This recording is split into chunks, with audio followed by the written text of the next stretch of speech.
Hello and welcome to chemistry classes at RK explains. तो बच्चों, इस समय अपने 11th क्लास की केमिस्ट्री में एक बहुत ही प्यारा सा चैप्टर चल रहा है, परमाणु की संरचना, स्ट्रक्चर ऑफ एटम। और इस चैप्टर का आज है लेक्चर नंबर 2।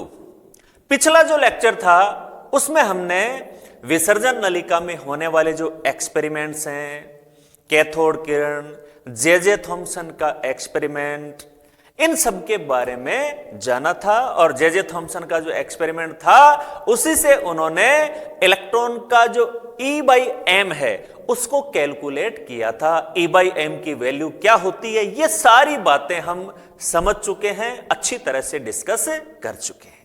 तो आइए इसके आगे से आज स्टार्ट करते हैं। इसके आगे देखो बच्चों, इंपॉर्टेंट यहां पर टॉपिक अपने आता है इलेक्ट्रॉन पर आवेश। इलेक्ट्रॉन पर आवेश, चार्ज ऑन इलेक्ट्रॉन। यानी ये तो हम समझ गए कैथोड किरण का जो व्यवहार है, उसके जो गुण हैं, उनसे ये बात तो अपने समझ में आ गई कि वो जो पार्टिकल जिनसे कैथोड किरणें बनी हुई होती हैं, जिन्हें इलेक्ट्रॉन नाम दिया, उनके ऊपर नेगेटिव चार्ज होता है, ऋणावेश होता है। लेकिन उसका मान कितना है, उसकी क्वांटिटी क्या है, वो बताई थी R.A. मिलिकन ने। R.A. मिलिकन ने बच्चों एक बहुत ही फेमस एक्सपेरिमेंट किया था जिसको कहा जाता है तेल बूंद प्रयोग, oil drop experiment. Oil drop experiment, इस अपने ऑयल ड्रॉप एक्सपेरिमेंट, तेल बूंद प्रयोग द्वारा उन्होंने इलेक्ट्रॉन पर आवेश की मात्रा ज्ञात की थी। अच्छा, अब यहां पर उन्होंने कितनी मात्रा बताई इसकी, देखिए ये जो ऑयल ड्रॉप एक्सपेरिमेंट है, फिलहाल आपके लिए केवल इतना ये जान लेना सफिशिएंट है कि इलेक्ट्रॉन पर आवेश की गणना R.A. मिलिकन ने की थी और ऑयल ड्रॉप एक्सपेरिमेंट के माध्यम से की थी। अब ये एक्सपेरिमेंट की जो डिटेल है, किस तरह से हुआ, कौन कौन से फैक्टर्स थे, क्या प्रोसीजर काम में लिया, ये फिलहाल अपने लिए कोई बहुत ज्यादा उपयोगी नहीं है। इसके बारे में हायर क्लासेस में आप पढ़ेंगे। तो मिलिकन ने इलेक्ट्रॉन पर आवेश बच्चों कितना बताया, -1.6 गुणा 10 की पावर -19 कूलाम। पहले जो माइनस लगा हुआ है वो आवेश की प्रकृति को बताता है, वो ये बताता है कि नेगेटिव आवेश है इसके ऊपर, और ये वैल्यू है 1.6 और 10 की पावर क्या है, -19। 1.6 गुणा 10 की पावर -19 कूलाम, ये एक इलेक्ट्रॉन पर आवेश होता है। ये कुछ एक वो वैल्यू है जो हमारी टिप्स पे होनी चाहिए। चलिए, ये होगी बात। ये राउंड ऑफ में अपन मोस्टली न्यूमेरिकल वगैरह में यही वैल्यू काम में ले लेते हैं। अगर एग्जैक्ट वैल्यू देखें तो एग्जैक्ट वैल्यू ये है इसकी 1.602176। ये एग्जैक्ट वैल्यू है, थ्योरेटिकल वैल्यू है, लेकिन व्यवहार में अपने यही काम आएगी 1.6 गुणा 10 की पावर -19 कूलाम। क्लियर है बात। अब यहां पर देखो, दो चीजें हैं बच्चों अपने पास। जे थॉमसन ने इलेक्ट्रॉन का जो E/m है उसकी वैल्यू बता दी, ठीक है। अब E/m की वैल्यू हमारे पास है, कितनी थी याद है क्या आपको, 1.76 गुणा 10 की पावर 11 कूलाम केजी इनवर्स, ये वैल्यू थी ना। अब E/m की वैल्यू हमारे पास है और E की वैल्यू ये आ गई। देखो यहां पर E है वो इलेक्ट्रॉन पर आवेश की मात्रा ही तो है, और ये बता दी मिलिकन ने अपने ऑयल ड्रॉप एक्सपेरिमेंट से। तो अगर हमारे पास E/m है और E की वैल्यू भी है तो m की वैल्यू की कैलकुलेशन कर सकते हैं आराम से। तो यहां से इस कैलकुलेशन से आया, देखो बच्चों, इलेक्ट्रॉन का द्रव्यमान Me का मतलब है मास ऑफ इलेक्ट्रॉन, इलेक्ट्रॉन का द्रव्यमान। तो यहां पर देखो E/m क्या होता है, E/m, और E/m की वैल्यू हमने देख ली थी, डिस्कस कर ली थी पहले, और अकेले E की वैल्यू अपने पास आई गई तो Me की वैल्यू आ गई। ये देखिए 9.1 गुणा 10 की पावर माइनस 31 केजी। 9.1 गुणा 10 की पावर माइनस 31 केजी। ये वैल्यू है इलेक्ट्रॉन के मास की, इलेक्ट्रॉन के द्रव्यमान की। तो ये 3 इंपॉर्टेंट वैल्यूज हैं इलेक्ट्रॉन से रिलेटेड बच्चों, ये बिल्कुल अपने टिप्स पे होनी चाहिए। कौन कौन सी? एक तो इलेक्ट्रॉन का द्रव्यमान, और ये होता है 9.1 गुणा 10 की पावर माइनस 31 केजी। इलेक्ट्रॉन का आवेश माइनस 1.6 गुणा 10 की पावर माइनस 19 कूलाम। शुरू में जो माइनस है वो इलेक्ट्रॉन पर जो आवेश है उसकी प्रकृति को बताता है, वो ये बताता है कि इसका आवेश है वो ऋणात्मक है, नेगेटिव है। और तीसरी वैल्यू इलेक्ट्रॉन का आवेश द्रव्यमान अनुपात E/m, और जिसकी वैल्यू हमने पढ़ी थी E/m की वैल्यू 1.76 गुणा 10 की पावर 11 कूलाम प्रति केजी। ये 3 वैल्यू बहुत इंपॉर्टेंट वैल्यू है।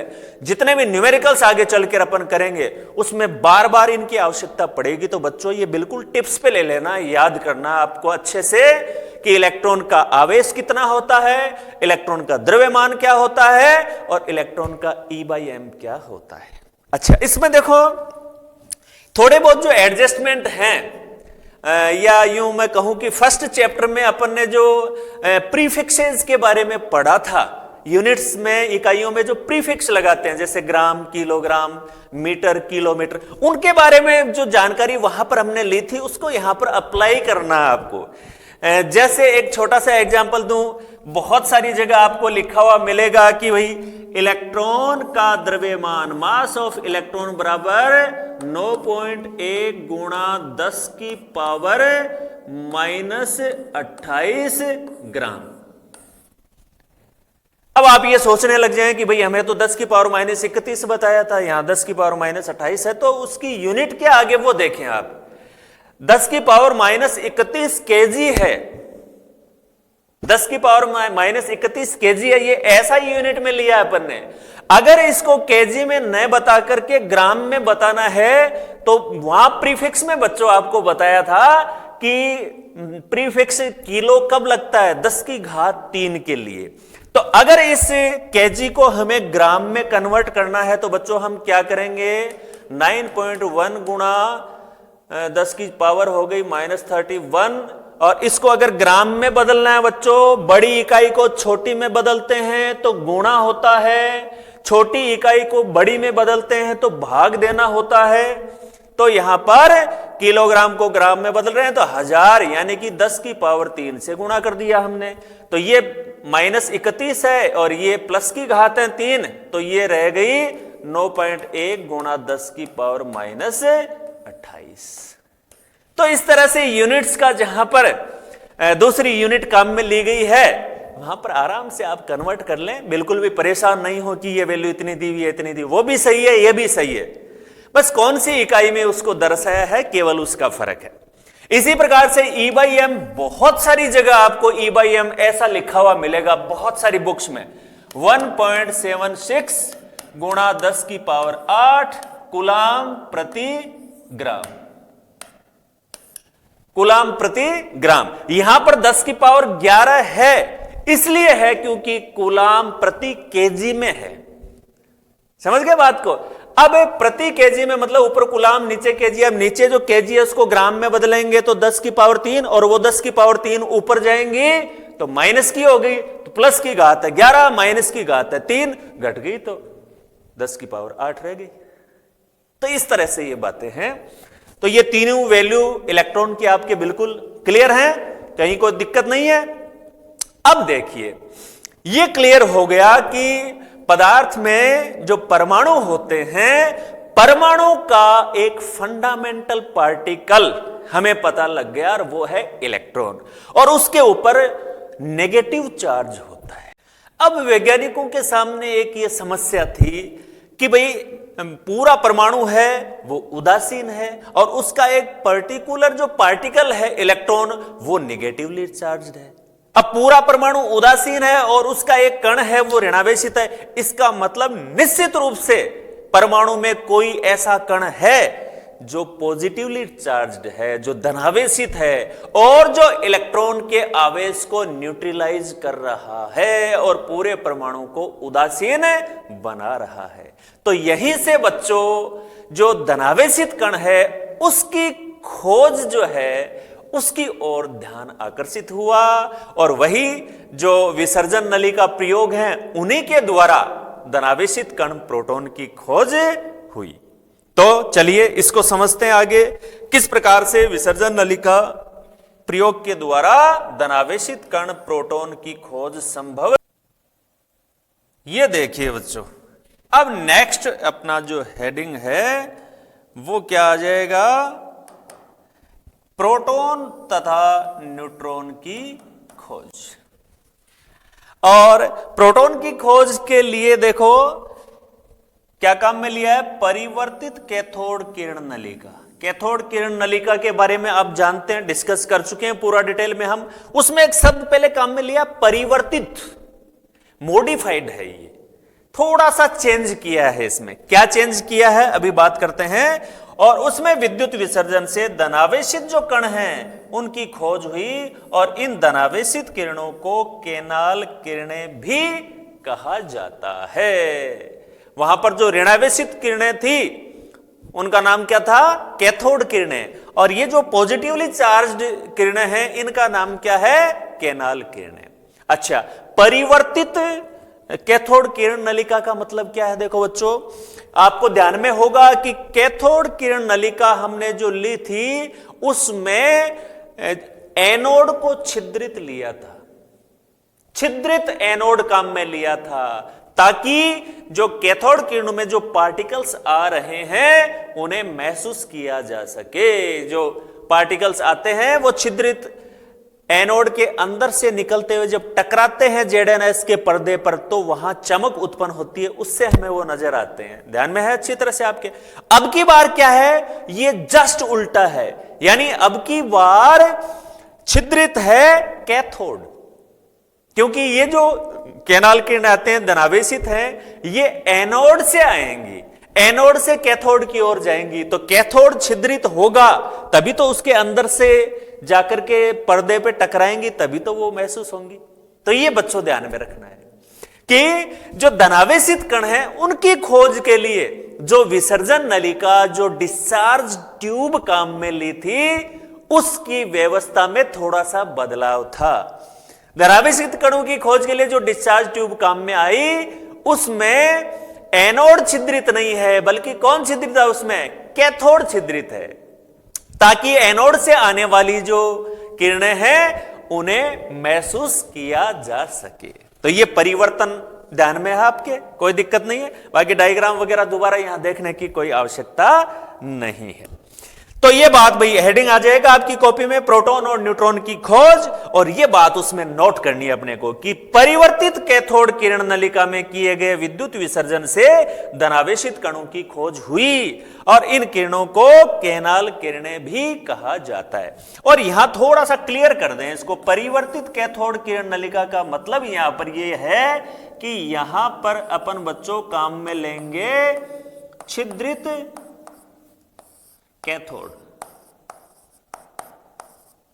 और जबकि इलेक्ट्रॉन के लिए जो विसर्जन, इलेक्ट्रॉन की खोज के लिए जो विसर्जन नलिका काम में ली थी उसमें छिद्रित कौन था, एनोड। ये बेसिक डिफरेंस इनमें है। क्लियर बात, व्यवस्था में क्या बदलाव है ये बात क्लियर है। चलिए अब आगे बढ़ते हैं, इसका जो महत्वपूर्ण सेक्शन है बच्चों इसकी ओर आगे बढ़ते हैं अपन। और अब अपन बात करते हैं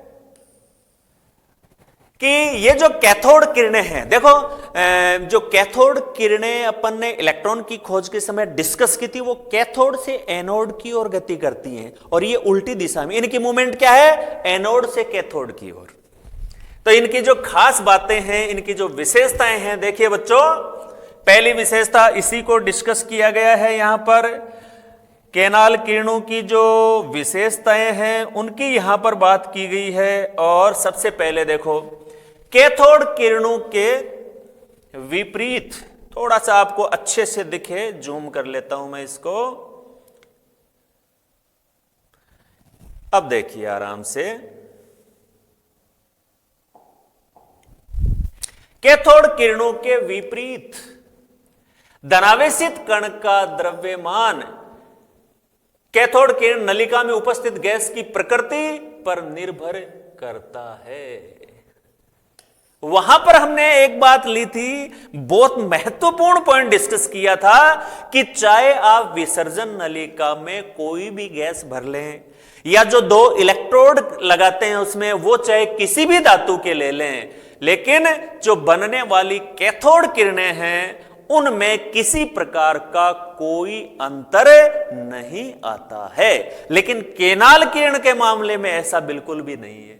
केनाल किरण के मामले में बिल्कुल उनसे अलग, कैथोड किरणों से बिल्कुल अलग गुण है इनका। यहां पर जो धनावेशित कण प्राप्त होता है उसका द्रव्यमान आपने कौन सी गैस ली है विसर्जन नलिका में उस पर निर्भर करता है।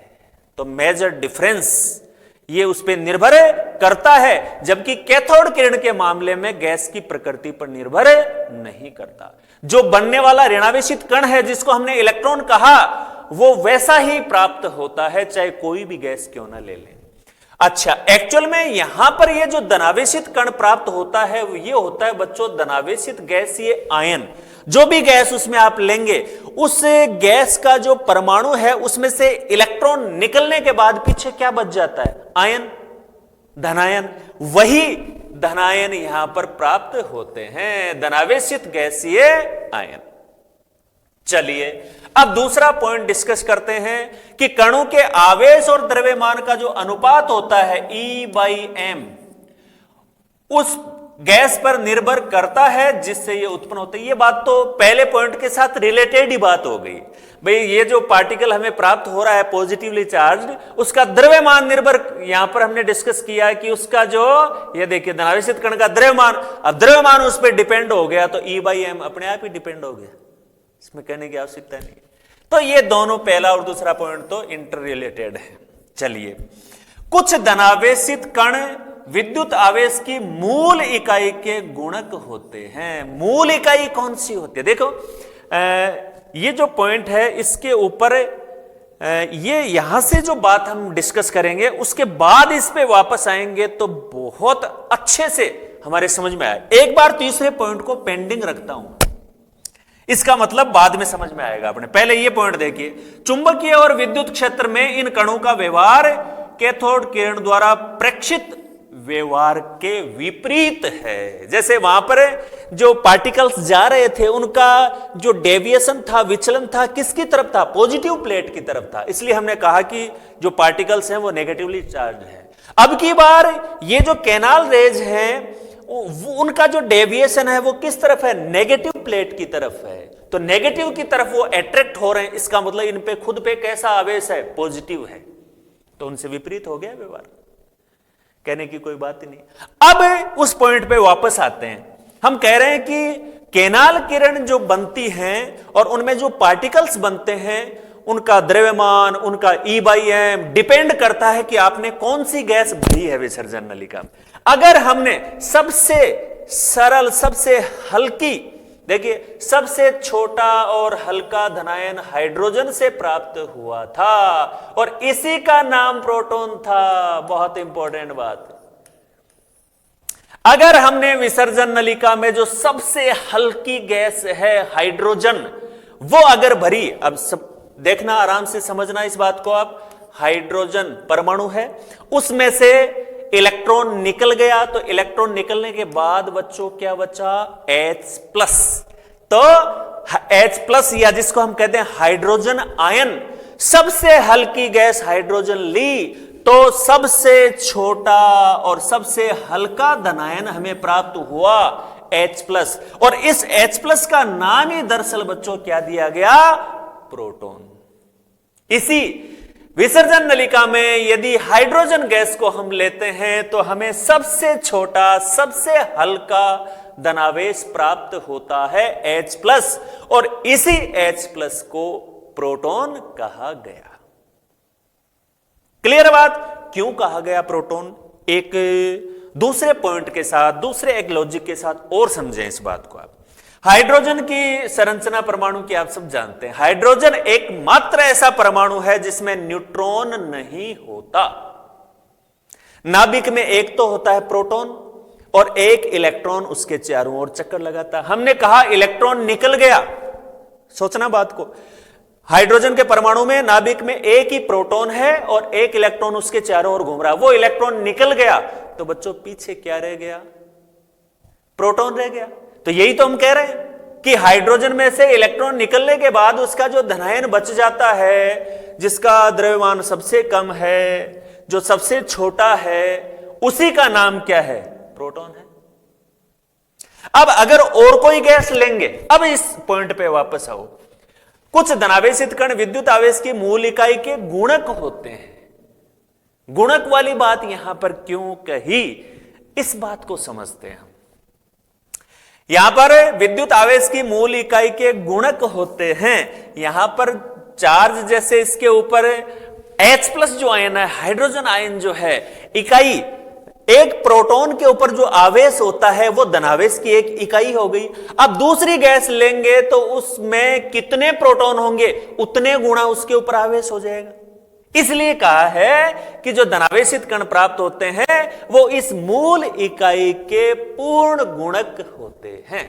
या तो उसके ऊपर जो आवेश है वो हाइड्रोजन आयन पे जो आवेश प्राप्त होता है, जो धनावेश है, उसका 2 गुना होगा या उसका 3 गुना होगा, हमेशा उसके गुणक के रूप में ही रहेगा।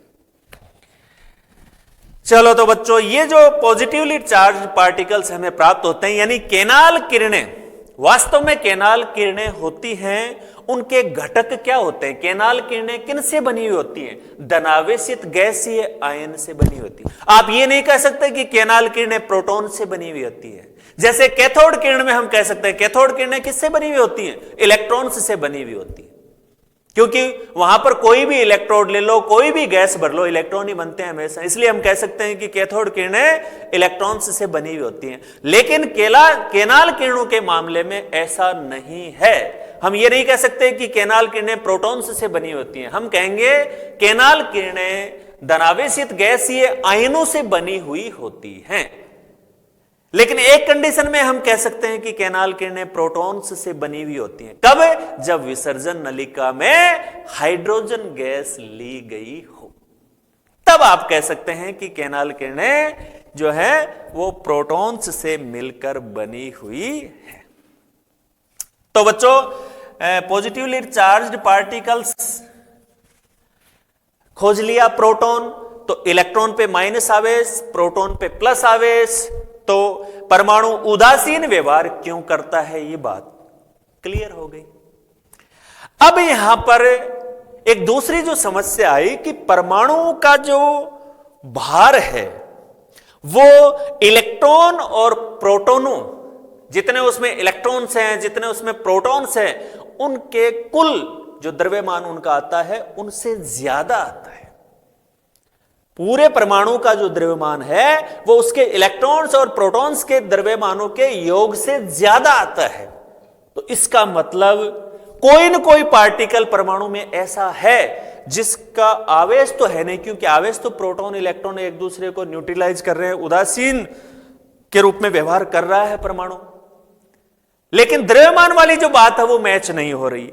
इसका मतलब परमाणु में कोई न कोई ऐसा फंडामेंटल पार्टिकल और है जिसका आवेश यानी चार्ज तो 0 है लेकिन जिसमें द्रव्यमान है। और इसी बात ने मोटिवेट किया इस तरफ आगे बढ़ने का, इस तरफ स्टडी करने का, कि कोई न कोई न्यूट्रल पार्टिकल परमाणु में उपस्थित है। इस बारे में अध्ययन किया और अंततः देखो बच्चों, 1932 में चैडविक नाम के वैज्ञानिक थे, उन्होंने जब बेरिलियम पर अल्फा कणों का प्रहार किया तो वहां पर उन्हें ये उदासीन कण प्राप्त हुए और इन उदासीन कणों को न्यूट्रॉन कहा, क्योंकि उदासीन होते हैं वो न्यूट्रल होते हैं, तो उससे इनका नाम आ गया न्यूट्रॉन। तो इस तरह से बच्चों तीनों जो सब एटॉमिक पार्टिकल्स हैं उनकी डिस्कवरी हुई, इलेक्ट्रॉन, प्रोटॉन और न्यूट्रॉन। अब इन सब एटॉमिक पार्टिकल्स तीनों की डिस्कवरी हमने पढ़ी। अब लास्ट में इनके जो प्रॉपर्टीज हैं इन तीनों सब एटॉमिक पार्टिकल्स की, फंडामेंटल पार्टिकल्स की, उनको एक साथ हम कंपेयर करके और अच्छे से उनको समझेंगे। बहुत इंपॉर्टेंट है क्योंकि इनके तीनों के मास, इनके चार्ज बहुत ज्यादा अपने लिए उपयोगी है और काफी काम में भी आते हैं। तो आइए बढ़ते हैं उस टेबल की तरफ जिसमें तीनों की प्रॉपर्टीज का कंपैरिजन दिया हुआ है। चलिए लेट्स गो। ये देखिए बच्चों, जो फंडामेंटल पार्टिकल्स तीन हमने पढ़े, तीनों की जो प्रॉपर्टीज हैं उनका यहां पर जो कंपैरिजन समराइज किया गया है एक टेबल के रूप में, बहुत इंपॉर्टेंट है। तो यहां पर देखें, पहला फंडामेंटल पार्टिकल इलेक्ट्रॉन, और इलेक्ट्रॉन का सिंबल बता दिया कि इलेक्ट्रॉन का सिंबल होता है ई, स्मॉल ई। यानी पूरा इलेक्ट्रॉन शब्द बार बार हम न लिखकर केवल स्मॉल ई लिख देंगे, इट मींस वो इलेक्ट्रॉन है। अब यहां पर बात करें आवेश की, कितना चार्ज होता है इनके ऊपर, तो इसको डिस्कस कर लिया था हमने कि R.A. मिलिकर ने अपने ऑयल ड्रॉप एक्सपेरिमेंट द्वारा यह बताया था कि इलेक्ट्रॉन पर 1.6 गुणा 10 की पावर -19 कूलाम आवेश होता है। और ये जो आवेश है उसको आवेश की एक इकाई माना गया है, आवेश की एक यूनिट माना गया है इसको। एक इलेक्ट्रॉन पर जो जितना आवेश है वो आवेश की एक इकाई है, यूनिट है। इसलिए सापेक्ष आवेश के रूप में बच्चों इसको -1 इकाई के हिसाब से, और माइनस है वो उसकी प्रकृति को बताता है। द्रव्यमान के बारे में भी हमने देखा था कि E/m के आधार पर कैलकुलेशन की थी, 9.1 गुणा 10 की पावर -31 kg। अब आप ग्राम में बताते हैं तो कन्वर्ट कर देंगे उसको। अच्छा, अब देखिए कि जो साइंटिफिक मेथड्स हैं यूनिट्स को लिखने के, उसमें देखो द्रव्यमान के लिए, क्योंकि आप जानते हैं कि सब एटॉमिक पार्टिकल्स होते हैं उनका द्रव्यमान बहुत कम होता है। तो इतने कम द्रव्यमान के लिए केजी, ग्राम, ये जो यूनिट्स हैं वो ज्यादा व्यवहारिक नहीं है। इसलिए इनके सब एटॉमिक पार्टिकल्स हैं उनका जो द्रव्यमान है वो बताने के लिए मोस्टली AMU यूनिट काम में आती है, एटॉमिक मास यूनिट। और आजकल इसे केवल U से लिखा जाता है, U, जैसे यहां लिखा हुआ है ना। एटॉमिक मास यूनिट के रूप में बच्चों इलेक्ट्रॉन का मास होता है 0.00000 है, 0.0054 इतना मास होता है कि इलेक्ट्रॉन का। और लगभग द्रव्यमान अगर इस इकाई के रूप में लें, AMU के रूप में यदि लें, तो एप्रोक्स के रूप में इसको आप 0 कह सकते हैं। इसलिए हम कहते हैं कि इलेक्ट्रॉन का द्रव्यमान नगण्य होता है, नेग्लिजिबल होता है। इसी बात को यहां पर बताया गया है। चलिए इसके बाद बात करते हैं। अच्छा, एक चीज इसमें थोड़ी सी और मैं ऐड करना चाहूंगा बच्चों, आप यहां पर ऐड कर लेना इसमें। ये बात अपन साथ साथ खोजकर्ता और देख लेते हैं। जो भी तीनों फंडामेंटल पार्टिकल्स हैं उनकी डिस्कवरी देखो। वैसे तो डिस्कवरी में किसी एक साइंटिस्ट का पूर्णतः रोल नहीं होता, एक टीम वर्क होता है। बहुत सारे लोग लगते हैं एक्सपेरिमेंट्स में, उनसे जो कंक्लूजन निकलते जाते हैं उनसे जाकर किसी चीज की डिस्कवरी होती है। लेकिन फिर भी क्रेडिट किसी एक को मिलता है। तो वो क्रेडिट कौन से पार्टिकल्स की डिस्कवरी का क्रेडिट किसको मिला है ये और अपन देख लेते हैं। ये भी महत्वपूर्ण होता है, कई बार सीधे प्रश्न के रूप में पूछ लिया जाता है। तो इलेक्ट्रॉन है, उनकी खोज का श्रेय बच्चों जाता है जे थॉमसन को। जे थॉमसन, जे थॉमसन ने क्या किया था वो डिस्कस कर चुके हैं हम पहले, कौन से एक्सपेरिमेंट किए थे। चलिए अब बात करते हैं प्रोटॉन की। तो प्रोटॉन का सिंबल होता है बच्चों P, small p, capital P नहीं। तीनों के जो सिंबल हैं स्मॉल लेटर्स के रूप में है। और जो आवेश होता है उसका जो मान है, आवेश की जो वैल्यू है वो इलेक्ट्रॉन जितनी होती है 1.6 गुणा 10 की पावर -19 कुलामी इसके ऊपर होता है। लेकिन उस आवेश की प्रकृति, उसकी नेचर का फर्क है। जहां इलेक्ट्रॉन पर नेगेटिव चार्ज है वहां पर इसके ऊपर क्या है, पॉजिटिव चार्ज है। बाकी वैल्यू बराबर है। ए बी यूनिट के रूप में इसको भी हम क्या लिखते हैं, +1। अच्छा, द्रव्यमान इसका देखें बच्चों, 1.672 गुणा 10 की पावर -27 kg, ये इसका द्रव्यमान है। इसका मतलब इलेक्ट्रॉन और प्रोटॉन के द्रव्यमान को यदि आप कंपेयर करें तो किसका द्रव्यमान ज्यादा है, प्रोटॉन का। काफी फर्क है, काफी ज्यादा है इलेक्ट्रॉन की तुलना में इसका जो द्रव्यमान है। चलिए, AMU के रूप में यदि प्रोटॉन के द्रव्यमान को यदि हम लिखें तो हम कहेंगे 1.0072, और लगभग या राउंड ऑफ में इसको लिखें तो 1 लिख देते हैं इसको, ठीक है। राउंड ऑफ में इसको 1 लिख देते हैं। क्लियर है बात? चलो, हो गया ये। इसके बाद न्यूट्रॉन, जो न्यूट्रल पार्टिकल्स हैं, न्यूट्रॉन स्मॉल लेटर के रूप में इसका सिंबल है n, और आपको पता है कि ये न्यूट्रल पार्टिकल है, इसके ऊपर कोई चार्ज, कोई आवेश नहीं होता है, इसलिए ये 0 हो गई इसकी वैल्यू। द्रव्यमान देखो, कंपेयर करें आप प्रोटॉन और न्यूट्रॉन दोनों को, तो न्यूट्रॉन का जो द्रव्यमान है वैसे प्रोटॉन के द्रव्यमान के लगभग बराबर होता है, लेकिन स्लाइटली, थोड़ा सा न्यूट्रॉन का द्रव्यमान प्रोटॉन से ज्यादा होता है, हल्का सा, ज्यादा फर्क नहीं है। कितना फर्क है देखिए, यहां पर प्रोटॉन का जो द्रव्यमान है वो है 1.672 और इसका है 1.674। ये हल्का सा डिफरेंस है। एटॉमिक मास यूनिट के रूप में देख लें बच्चों, प्रोटॉन का मास हमने कहा 1.007 और ये है 1.008। राउंड फिगर में इसको भी यूनिट के रूप में हम 1 ले लेते हैं। अच्छा, खोज करता है कि यहां पर अपन ने बात केवल इलेक्ट्रॉन की ही की थी, प्रोटॉन और न्यूट्रॉन को और देख लेते हैं अपन। तो प्रोटॉन की खोज का श्रेय बच्चों जाता है गोल्डस्टीन को। किसको? गोल्डस्टीन। इसी प्रकार से न्यूट्रॉन की खोज का श्रेय जाता है जेम्स चैडविक। तो ये भी आप एक एक्स्ट्रा कॉलम बना करके ऐड कर देना ताकि इस टेबल के साथ ही अपने को ध्यान में रहे।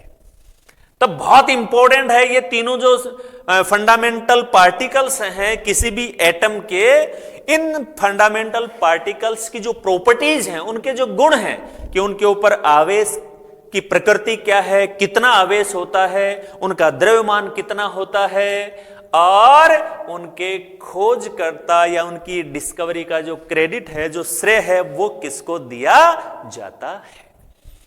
इस प्रकार से बच्चों सब एटॉमिक जो पार्टिकल्स हैं तीनों, इलेक्ट्रॉन, प्रोटॉन और न्यूट्रॉन, इनकी डिस्कवरी कैसे हुई, इनकी प्रॉपर्टीज क्या है, ये अपना टॉपिक है वो यहां पर कंप्लीट होता है। अब जो नेक्स्ट बात थी, जो नेक्स्ट चुनौती थी वैज्ञानिकों के सामने, वो ये जानना था कि ये जो तीन पार्टिकल्स हैं, इलेक्ट्रॉन, प्रोटॉन, न्यूट्रॉन, पार्टिकल्स तीनों मौजूद हैं परमाणु में, ये तो सिद्ध हो गया, लेकिन उनकी व्यवस्था क्या है, कहां किस तरह से व्यवस्थित होते हैं इलेक्ट्रॉन, प्रोटॉन, न्यूट्रॉन किसी भी परमाणु में, इस दिशा में सोचना प्रारंभ किया और इसी के कारण से डेवलप हुए परमाणु संरचना के मॉडल। इन मॉडल्स के बारे में हमारे नेक्स्ट वीडियो लेक्चर में हम डिस्कस करेंगे।